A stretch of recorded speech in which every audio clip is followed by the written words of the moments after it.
দাদামশাই জানতে পারলে কি হবে? আকাশ তখন বলল, তিনি জানবেন না। 6 মাস পর আমরা ডাইভোর্স নিয়ে আলাদা হয়ে যাব। তুমি কি রাজি আছো?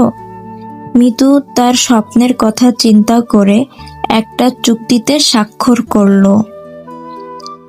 আকাশের বাড়িতে মিতু আসার পর থেকেই আকাশের ছোট ভাই সাগর তাদের দুজনের উপর নজর রাখছিল। একদিন বাগানে মিতুকে একা পেয়ে সাগর প্রশ্ন করল, নতুন ভাবি, আপনার আর আকাশ ভাইয়ের রোম্যান্সটা কি একটু বেশি নাটকীয় মনে হচ্ছে না?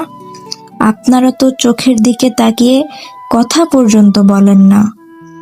মিতু ঘাবড়ে গিয়ে বলল, আসলে সাগর, আমরা খুব চাপা স্বভাবের, সবার সামনে আদিক্ষেতা করতে ভালো লাগে না।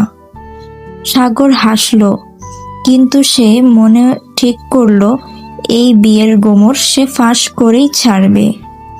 দাদামশাই মিতুর নম্রতা দেখে খুশি হয়ে যায়। তিনি সব সম্পত্তি আকাশের নামে লিখে দেওয়ার দলিলে সাইন করলেন। কাজ হাসিল হতেই আকাশ তার আসল রূপ দেখালো। আকাশ মিতুকে উদ্দেশ্য করে বলল, চুক্তি শেষ মিতু,